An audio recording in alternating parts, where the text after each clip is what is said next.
ladies and gentlemen. Good morning and welcome to Seta Foundation. I'd like to begin by thanking Mr. Foreign Minister, His Excellency Adil El-Jubeyr, for joining policymakers as well as the public on a wide array of issues including foreign policy, domestic politics, security, economics, and education. We have previously hosted high-level political and intellectual figures here in this room, at our branch in Istanbul and Washington, D.C., to further our understanding of changing conditions in Turkey and in the international arena.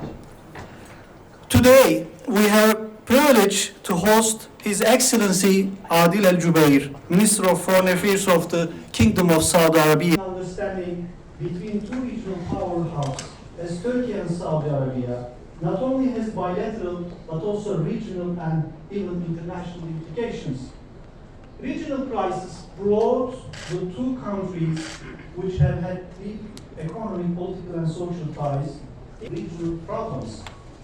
The increasing number of official visits, close cooperation in Syria, Iraq and Yemen, among others, including the way there is will from the two sides to come up with a common strategy to tackle with these challenges. So please send your written questions into the near staff. Mr. Foreign Minister, the floor is yours. Welcome again to the Seta Foundation.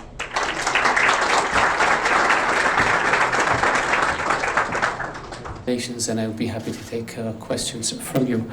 The Kingdom of Saudi Arabia is not a new country. It is a country that was first established in 1744 under the same leadership as exists today and under the same principles over the same territory. In 1818, the state was destroyed, and 20 years later it re-emerged again under the same leadership and under the same principles over the same territory. It was again invaded and destroyed, and it was able to reconstitute itself beginning in 1902 and completing the process in 1932, again under the same leadership over the same territory. I mention this because it is very, very rare, if not impossible, in the history of nations that a nation will be destroyed and is able to reconstitute itself under the same leadership over the same territory unless it has a large sense of legitimacy and deep roots in its society. And this is the case of Saudi Arabia. This is where we derive our strength from as a nation. Saudi Arabia's policies have always been to look inwards, to try to build a nation and develop a country, improve the standard of living of our people. We have no ambitions beyond our border. We seek no territory. We have enough land, enough people, enough resources. What we seek is an environment in which we can live in peace and security, develop our country, as I said, improve the quality of life for our people. Saudi Arabia in today's world is a critical country. It is the birthplace of the Islamic faith. It is the home of the two holy mosques. 1.6 billion Muslims face in the direction of Mecca 5 times a day. So this puts a lot of responsibility on the Kingdom of Saudi Arabia towards the Islamic world. Saudi Arabia is also a country that has 25% of the world's oil, which means that it has tremendous responsibilities with regards to the world energy markets and the global economic system. Saudi Arabia is a country that has one of the largest financial reserves, which again places upon it a tremendous responsibility towards the international financial markets. Saudi Arabia's geographic location is at the intersection of 3 continents, Asia, Europe and Africa. 3 of the world's most important waterways run by Saudi Arabia, the Strait of Hormuz, Bab al-Mandab and the Suez Canal. 10% of the world's trade runs through the Red Sea. And so in that sense, Saudi Arabia is a pivotal country. And it's a country that takes its responsibilities very seriously. Our foreign policy is based on proportion and balance. It's based on pragmatism and practicality. It's non-ideological. And so this is how we approach the problems in our region. We are looking today at a region that is going through tremendous crises. We have the stalemate politically in Lebanon. We have the war in Syria. We have the crisis in Iraq. We have Yemen. We have Libya. We have Iran pursuing aggressive policies. We have sectarianism. We have the issue of terrorism and extremism. These are all tremendous complications that the region are going through that require a steady hand and that require firmness as well as wisdom in dealing with them. And it requires cooperation between like-minded countries if we want to overcome these the various challenges that we seek. We're also in the midst of this crisis, focusing inward on Saudi Arabia to try to move our country to a better place. And this is where our Vision 2030 comes into play. We are embarking on a plan of economic reform that seeks to transform our country. We want to unleash the power of innovation. We want to unleash the power of our youth. 70% of our country is under the age of 30. 50% of our citizens are connected through social media, which is one of the highest percentages in the world. We want to get out of the way and let our young people innovate, produce, create, and in the process generate more prosperity and stability for the Kingdom of Saudi Arabia. We're looking to diversify our income from oil by attracting investments, both domestic and foreign. We're looking to open up new industries such as mining, tourism, recreation. We're looking to establish partnerships with countries that are not just transactional, where you buy something and you sell something, but that are true partnerships where we work together, invest together, and reap the harvest of our investments together. This is the type of partnership that we are working on developing with your great nation, Turkey. When we look at the Saudi-Turkish relations, Saudi Arabia and Turkey have been allies and partners for many decades. We have both been in the anti-communist camp when it was not fashionable to be so in the Middle East. We worked together on pushing back against the encroachment by the Soviet Union into the Middle East region. Today we're working very closely with regard to Syria and supporting the moderate opposition in Syria. We're working very closely towards pushing back against sectarianism and sectarian policies. We work very closely together in the Organization of Islamic Countries to promote moderation and to push back against extremism. We have very strong economic ties, we have very strong investment ties, we have very strong people-to-people ties, and the decision by the leadership of both countries has been to take these very strong and historic ties and elevate them to a strategic level. And this is why the decision was made and the agreement was signed to establish a strategic consultation and coordinating committee that would be high level, that would have working groups underneath it that deal with security, military, political, economics and trade, finance and investment, cultural issues, so that we can institutionalize the relationship between our two great countries and set the stage for even stronger cooperation in the decades ahead. So this is, in a sense, Saudi Arabia, our internal policies, our external policies, and the situation we see in the region. I would be happy to go through each of the problems of the region before I take your questions, if you would like me to do this, or I can stop here and take questions. Okay, I will, in terms of the problems that we see in the region, the big challenge that we see is the war in Syria. We see a situation where a man has been responsible for the murder of 600,000 people, the displacement of 12 million people, the destruction of a great nation. And this man, we believe strongly, has no future in Syria and must go. And this is also the Turkish position. We have been working with a number of countries to support the moderate Syrian opposition. And at the same time, we have been working in order to put in place a political process through which a political transition can take place. And this is reflected in the Geneva I Declaration and in UN Security Council Resolution 2254, which calls for the establishment of an interim governing council, the transfer of power from Bashar al-Assad to this council, which will then work on a constitution and elections and build a new future in Syria without Bashar al-Assad in it. It has been difficult because we have the Syrian opposition, which has put in place ideas and plans and a vision and a roadmap, and we have a regime that refuses to engage and that is flaunting the will of the international community and is becoming increasingly more isolated. We were very welcoming of the roadmap put forth most recently in London by the Syrian opposition that calls, where they very clearly spelled out their vision for Syria and how they would like to get there.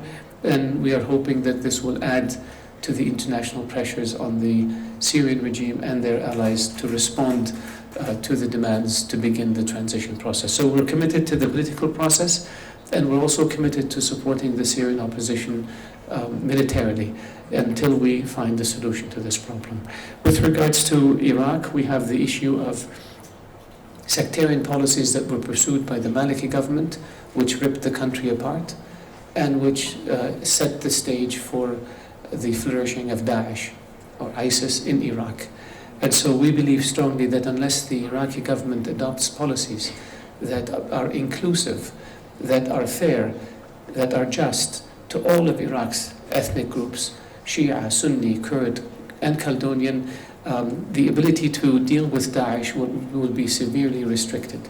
In Syria, we believe that the presence of Bashar al-Assad is the magnet that has attracted terrorists to Syria, and that if we want to be able to defeat the terrorists, we need to remove this magnet. So those are the two big components in Syria and in Iraq. When we look at Yemen, we had a situation in Yemen where in 2011, the Yemeni people took to the streets and said enough of Ali Abdullah Saleh. The collapse of Yemen at the time was averted through the policies of the Kingdom of Saudi Arabia and the Gulf countries, through the Gulf, what is called the GCC initiative, which called for a transitional government, the establishing of a national dialogue in Yemen where Yemenis can talk and discuss the future of their country and what type of system they want, the drafting of a new constitution, the holding of elections, and then the move towards a permanent situation in Yemen. While this process was taking place, the Houthis moved militarily from Sa'da in the north, moved south, occupied Umran, occupied Sana'a, took over the government, moved south, surrounded the presidential palace in Aden, and were on the verge of capturing or killing the legitimate president of Yemen. The president of Yemen requested support under Article 51 of the UN Charter, and the Kingdom of Saudi Arabia and 10 other countries responded by deploying forces to protect the legitimate government, to reverse the aggression of the Houthis, and to protect the kingdom's borders from a militia that is allied with Iran and Hezbollah, that was now in possession of ballistic missiles, an air force, and a government. So we moved in to defend the legitimate government, remove a threat to our borders and to our citizens, and to open the space for a political settlement in Yemen. And we continue to believe that the solution to Yemen is a political settlement that is based on the GCC initiative, the outcomes of the national dialogue in Yemen, and UN Security Council Resolution 2216. We did not choose this war, we did not want this war, and we did our best to avoid this war, and we're working very hard to try to bring about a political process. But we have a situation where the Houthis, who number less than 50,000, want to take over a country of 26 million and do so by force. And this is not acceptable. And so we hope that wisdom in Yemen will prevail, and we hope that the Yemenis will be able to set aside their differences and move towards a new and better future.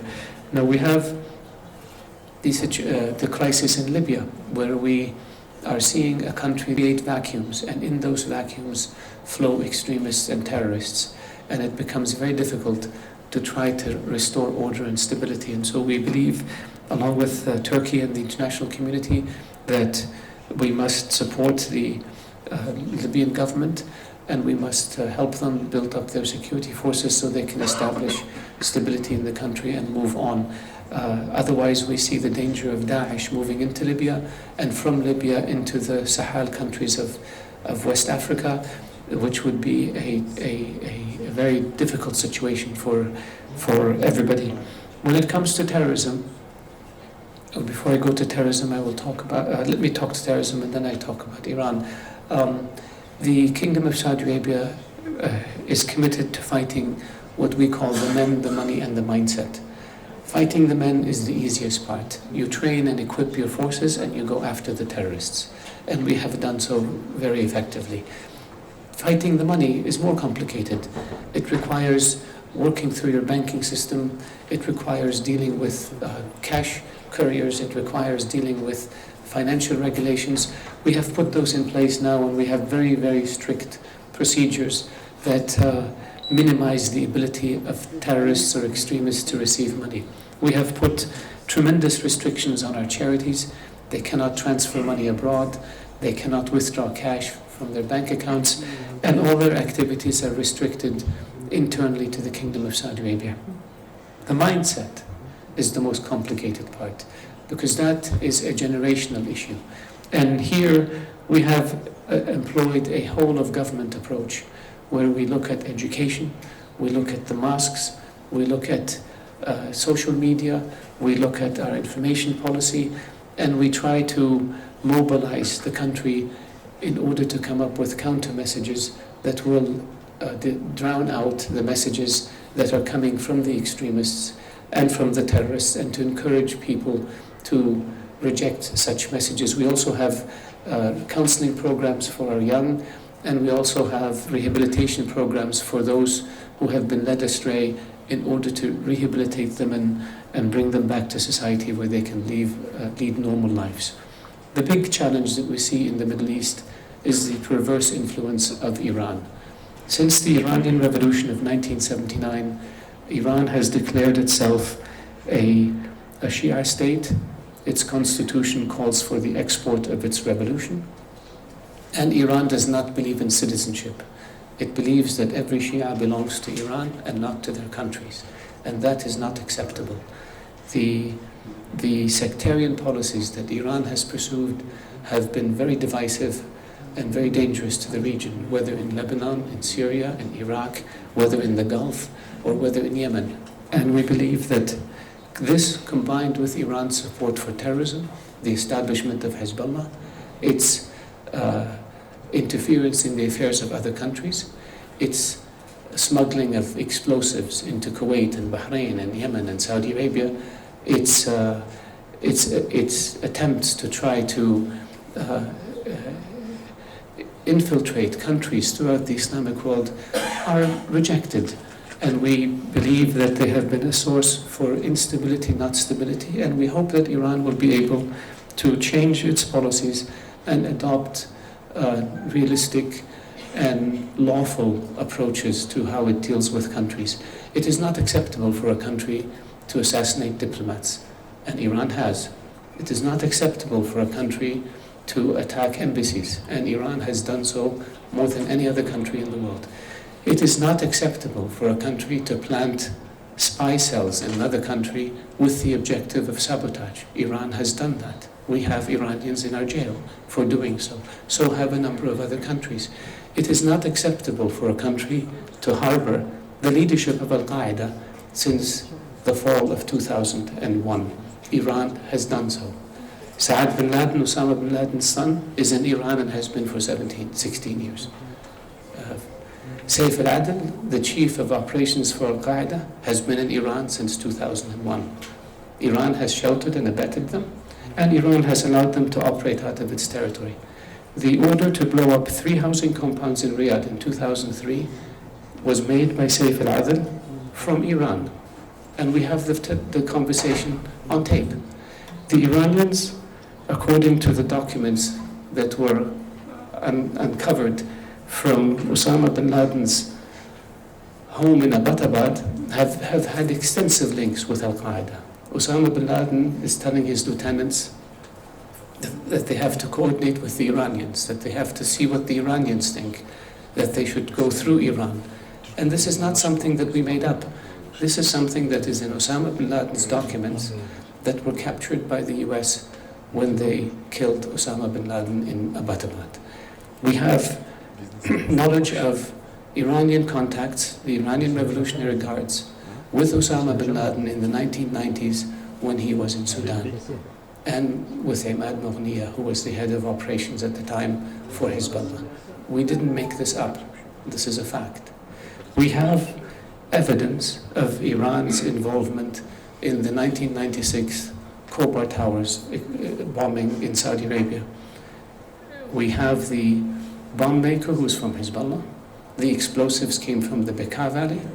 The person managing the operation was the Iranian military attaché in Bahrain, a General Sharifi. The three leaders of the cell fled and went to Iran and have been living there since. The head of the operation was captured last year in Lebanon with an Iranian passport, even though he's a Saudi citizen.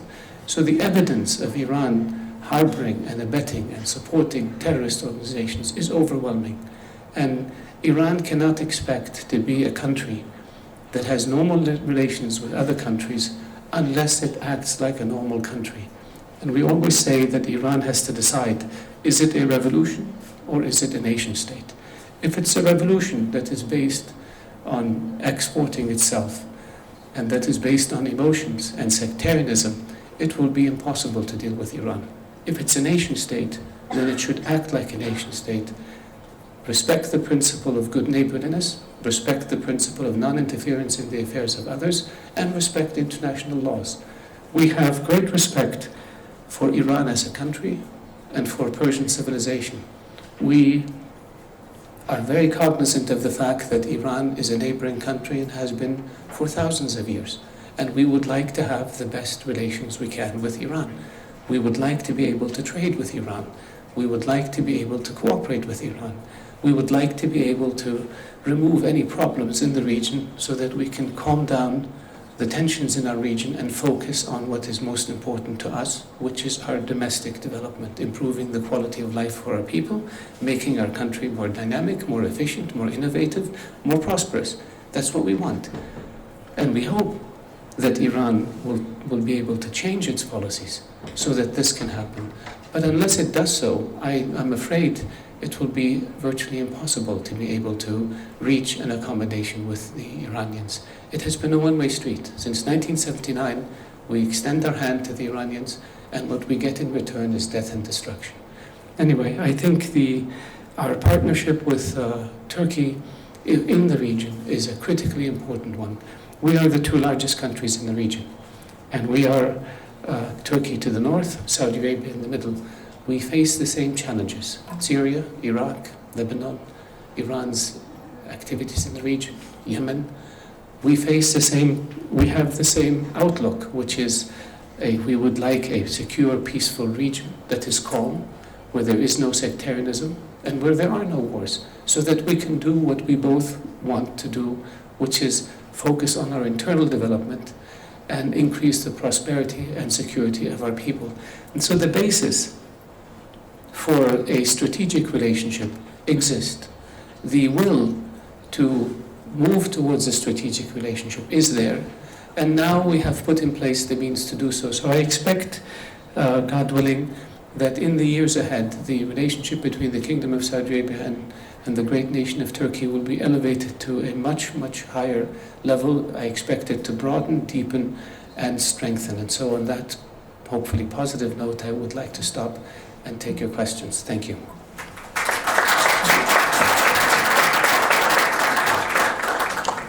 And we also want to support the moderate opposition in Syria, and we want to bring about change in Syria. Yeah, Turkish media is also debating the extent of the operation, whether it goes to Raqqa or Mosul with of course US cooperation. What is the Saudi perspective on that? If there is such a development, does Saudi Arabia contribute, or how do you evaluate? We have said a year ago that we are prepared to send special forces into Syria as part of an American-led coalition in order to fight Daesh in Syria. This is still our approach. We have put together an Islamic alliance, military alliance that now includes 40 countries. Turkey was one of the founding members of this alliance, and the Islamic military alliance has indicated that it too is prepared to send ground troops into Syria should the international coalition led by the US make this request. So we are for anything that leads to the elimination of Daesh in Syria or terrorism anywhere else. Well, Turkey now is considering how to improve, of course, the regional developments. And at the same time, Turkish Prime Minister Binali Yıldırım is talking sometimes in media about changing policy of Syria. What do you understand from this discussion, and what's your view? I think that the changes have been overblown. We don't detect a change in the position of Turkey. Turkey has been very clear with us. The Turkish position in Syria is support for the moderate opposition, and that continues. The Turkish position in Syria is to fight Daesh, and that continues. The Turkish position is that a political solution in Syria must be based on the Geneva I Declaration and Security Council Resolution 2254, and that is also our position. The Turkish position is that the International Syrian Support Group, of which Turkey and Saudi Arabia are founding members, that the conclusions that this group has come to, which led to UN Security Council Resolution 2254, is the basis for any political settlement. This settlement requires establishing an interim governing council, the handover of power from Bashar al-Assad to this council, the departure of Bashar al-Assad, and the building of a new Syria. This is the Turkish position, and we really, I don't believe there is any change in this position. Yeah. Well, the Syrian peace process, you gave us a clear picture of Assad as responsible for the Syrian quagmire. But at the same time, there is a process. What will be the role of Assad in this transition process? What's your clear idea on that? Will Assad take a place in any stage of this transition process? I believe the only role he has is to hand over power and leave. There is no way that anyone can contemplate that a man who is responsible for the murder of 600,000 people and the displacement of 12 million has any role to play in Syria. Yeah.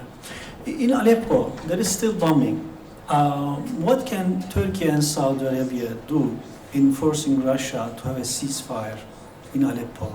This is one of the questions asked. Yeah, we have been trying to weigh in with Russia and with the United States about the importance of having a ceasefire, the importance of allowing humanitarian assistance to go into all areas of Syria, and the importance of relaunching the negotiations in order to bring about a transition in Syria, and we continue to do so.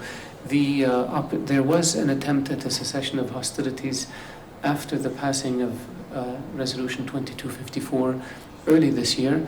The opposition abided by it, the regime did not. It continued its bombing and it fell apart.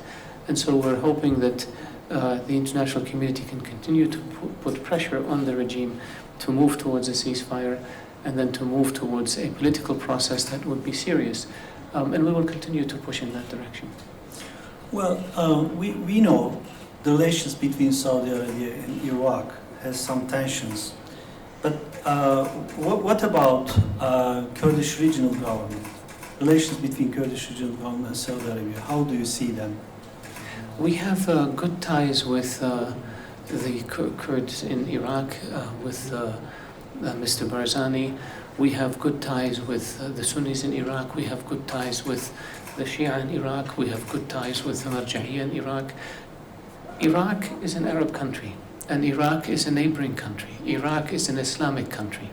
Iraq was the capital of the Abbasid Empire, Islamic Empire. It was a center of science and research and learning. Every Arab and every Muslim has a a soft spot in his or her heart for Iraq. We want Iraq to flourish. We want Iraq to develop.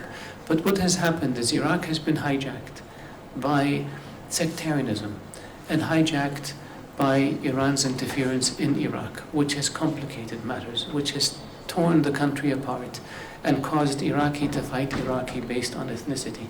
That is clearly wrong. We have urged the Iraqi government to put an end to these policies and to be more inclusive and to bring the country together. We believe in the unity and territorial integrity of Iraq. We reject any talk or any attempt at dividing Iraq. We believe that Iraq is much bigger than the sum of its parts, and we believe that in the long run, God willing, the Iraqis will be able to put aside those who push sectarian policies and move in the direction of those who want to push nationalist policies. Well, regarding Kurdish groups, how do you see PYD's presence? You know, Turkey is very critical of this entity as terrorist organization. And what is the Saudi perspective on that? We support the Turkish position with regards to PYD, and we've made it very clear when there were attempts to bring them into the opposition or bring them into the coalition. Our view was that they are divisive and that they have a narrow-based agenda, and so we rejected giving them a role in the discussions with regards to Syria. Well, another question is related to Syria. Actually, this issue of safe haven zone in northern Syria. How do you see that? Turkey is discussing so much on that. You know. We have been calling for a safe haven in the north of Syria and in the south of Syria since the beginning of the conflict. We have been calling for a no-fly zone in the north and in the south since the beginning of the conflict, because we believe that when you have that, you can better protect the Syrian people, you minimize the number of refugees out of Syria, and you can then add to the pressures on the regime. Yeah.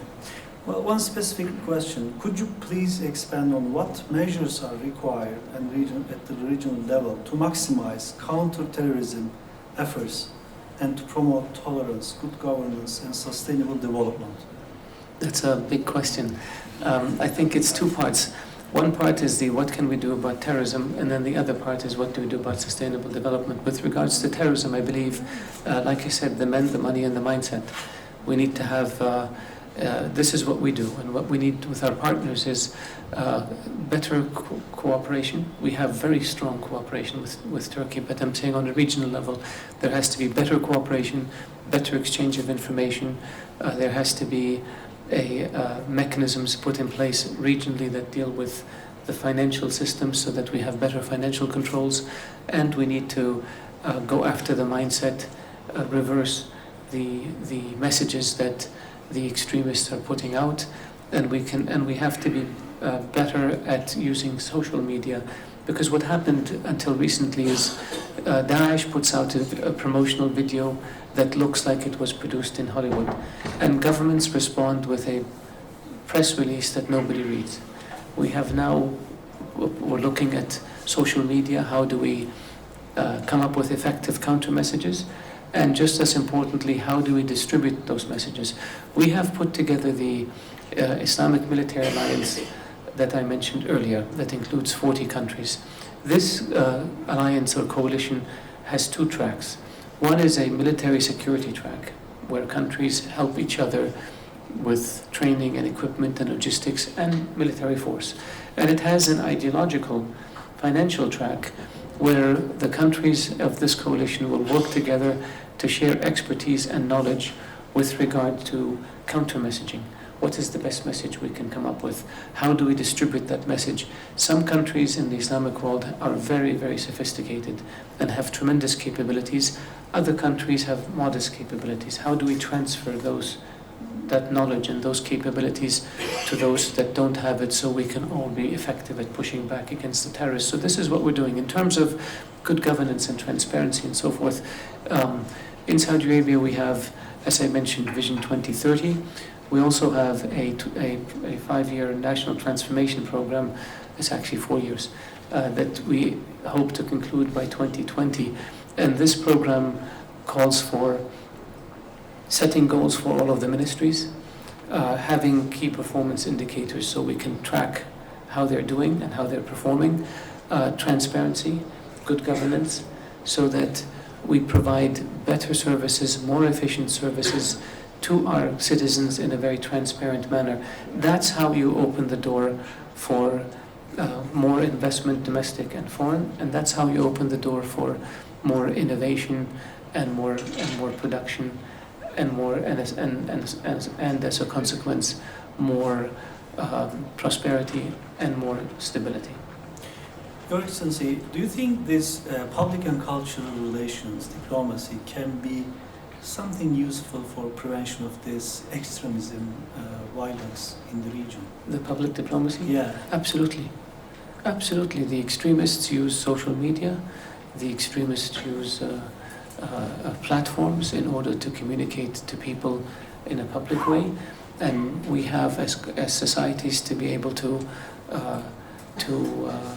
respond and go on the offense in a public manner. If we do it quietly, nobody will hear it, nobody will see it. We have to make it very clear to people that the messages that are coming out of the extremists are wrong. They have nothing to do with our Islamic faith. They have nothing to do with any faith. They have nothing to do with humanity. That this is evil, this is hatred, this is criminal, and that it must be rejected. And then we must show our people a better future so that we don't allow the extremists to hijack the minds of our young. Yeah. Regarding Yemen, we see that there is no solution yet. Inshallah, there will be. What is the future solution? What is the future plan of Saudi Arabia in Yemen? It is really not Saudi Arabia's plan, it is the plan of the international community.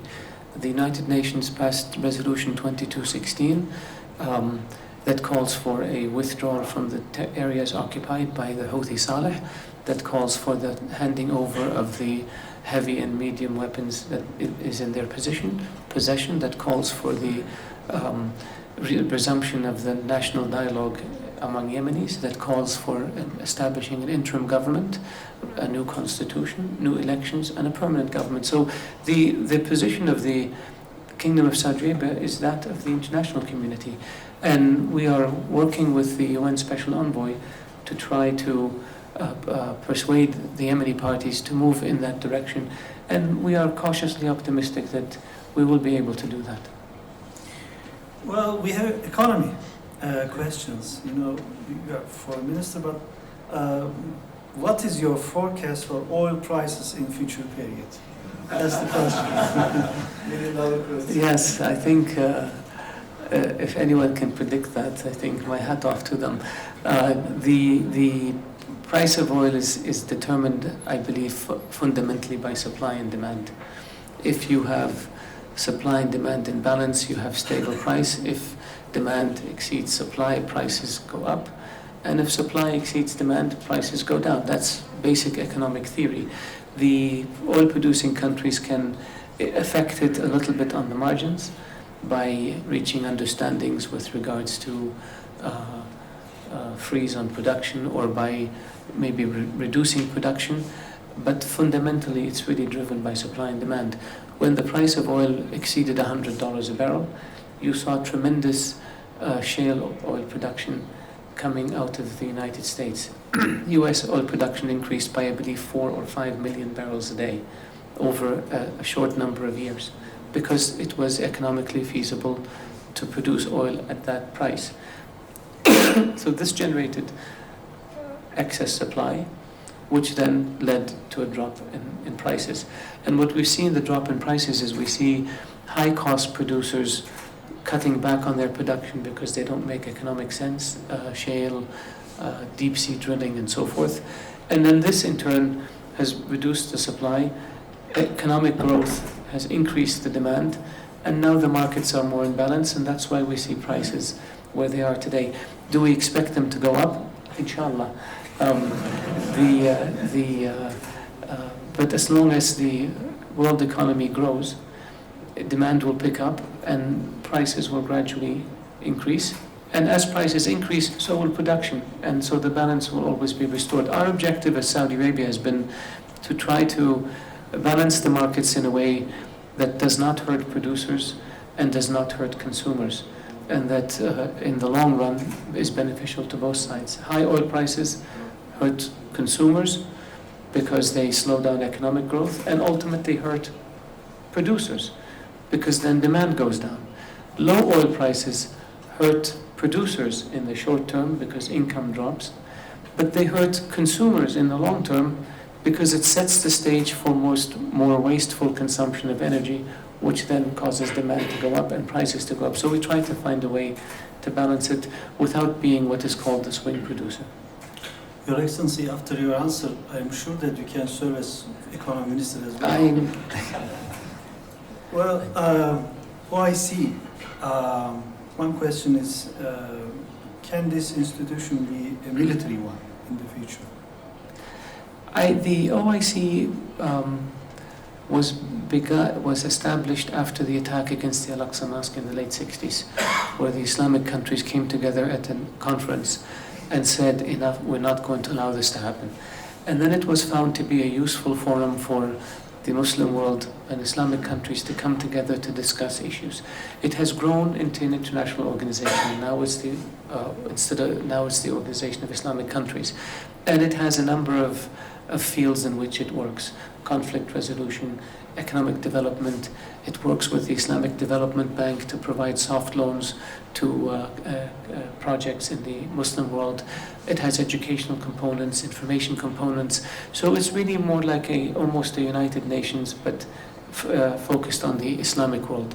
It is a highly respected organization in terms of what it does, and it is now moving towards trying to be more effective in bringing together the Islamic countries in terms of functional and practical matters that help with development, that help with investment, that help with trade, that help with conflict resolution. With regards to the military part of it, I don't know if this is I don't know that this is an issue that has been looked at seriously.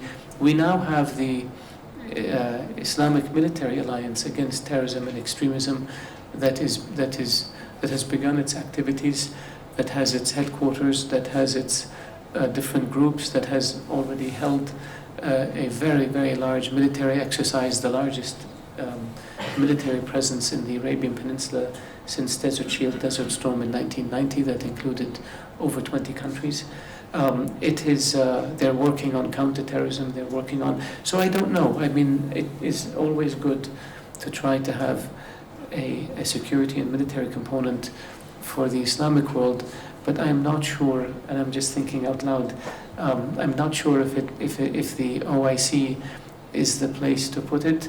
I'm not sure if it would expand its mandate to where instead of having a deep organization, we have a broad organization that may not be able to reach the depth that we want for it to deal with the challenges of the Islamic world. Well, until now we have covered all the questions actually, but I want to ask a personal question. How do you see personally the future of the possibility of finding solutions to regional problems among regional powers themselves? I think that's the only way to resolve conflicts. You resolve your conflict with your adversary, not with your friend. And you resolve conflicts, or you deal with challenges in the best way by dealing with partners who face the same challenges. And you increase your effectiveness by having more than one person deal with an issue. The Prophet, peace and blessings be upon him, has said, my people will not agree on a mistake. When you have consultation and you have more than one person or more than one country looking at a challenge, you are more likely to arrive at the proper solution. So this has been the approach that we welcome. Some of the challenges are going to be difficult when you have a side that is determined to disturb the order in the region, such as Iran. How can you deal with a country that is committed to exporting its revolution, that in the process of doing so supports terrorism and all the things I mentioned, can we persuade Iran to change its behavior? I think the Islamic world has taken steps in that direction. Iran is isolated in the Muslim world. We see Iran's relations with almost all Islamic countries suffering tremendously. We saw at the OIC summit that was held in Turkey recently that adopted resolutions that made it very, very clear to Iran that sectarianism is unacceptable, support for terrorism is unacceptable, the interference in the affairs of other countries is not acceptable. And so every country voted for it, except Iran, and maybe one or two countries abstained. But the vast majority of Islamic countries are saying to Iran, you have to change. And we hope that Iran will be able to hear this. The other challenges, such as Syria, we are working with our partners in the Gulf and in Turkey to try to bring about a change. The same in Iraq. In Yemen, for instance, we are working regionally and with the United Nations to try to move the country towards peace. On Libya, there are consultations among countries in the region, as well as with European countries and the United Nations to see what can be done. So our approach is you need to have dialogue and cooperation and consultation with countries in the region if we want to deal with the challenges of the region. Your Excellency, thank you very much for sharing your ideas, opinions with me. You're very welcome. Ladies and gentlemen, let's join us for thanking Your Excellency.